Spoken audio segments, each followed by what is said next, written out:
reduction protected areas attract a wide variety of visitors. They could be tourists who have been granted permission to enter a national park, scientists conducting field work in a strictly controlled nature reserve, volunteers helping with a national park work program, educational groups discovering a unique natural or cultural heritage, or individuals conducting business in protected areas like constructors and store owners.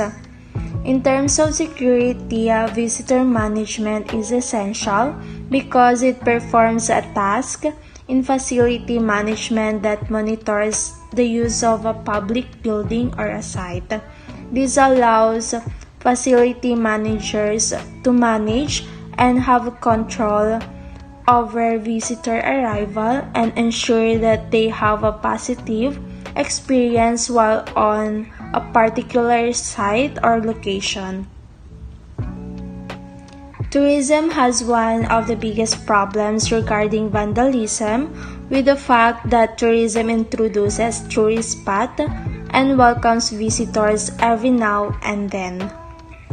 The purpose of this study is to determine the historical value of the Angono petroglyphs, to identify specific concerns and issues aside from vandalism that can be found within the vicinity of the Angono petroglyphs, to observe human behavior and natural phenomena within the vicinity of the historical site, to provide solutions that maintain the sustainability of the Angono petroglyphs, and to increase the visitor management of the historical site, and lastly, to raise awareness about the historical sites, increasing vulnerability to protect it from further damage by humans and nature, and to preserve it for future generations.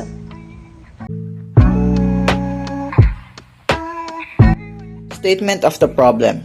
First, what agency handles the protection and management of the petroglyphs? Second, what are the underlying issues and problems about the Angono-Binangonan petroglyphs as time passes? Third, how does the management regulate the access area or zoning?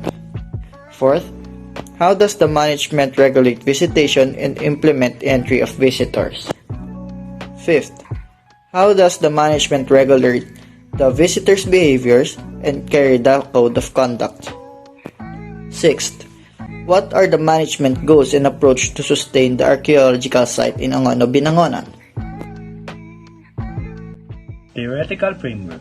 In studies, it said that a tourist bubble is a limited area within the local comprises tourist-oriented attractions and facilities, in which visitor management takes place on this type of action, in order to keep an eye on the visitor that will really do a lot of stuff and activities during those types wherein we will able to maintain safety and security among the visitor and tourists.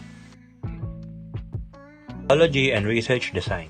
Our study is a qualitative research, and the research design we choose to use is a descriptive method design, because our research contains describing, analyzing, and interpreting data that we need to use to collect data or information for the conclusion of the study. The descriptive method is the most accurate method for this study, for it needs to answer a specific null hypothesis formed by the researchers. Local and subject of the study.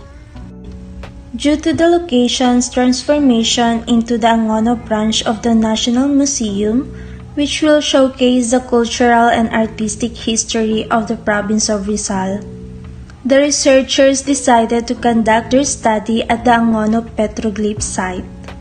Additionally, it is found in Binangonan, Rizal province, which is also known as the capital of the arts in the Philippines due to its significant contributions to both music and art. It is situated in a little rock shelter there. Sampling method.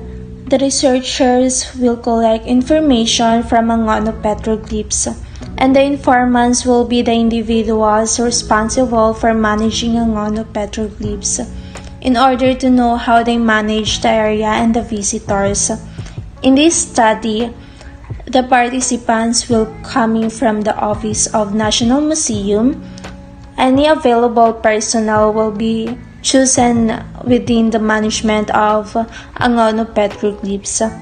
Anyone in the organization has the opportunity to participate in the study.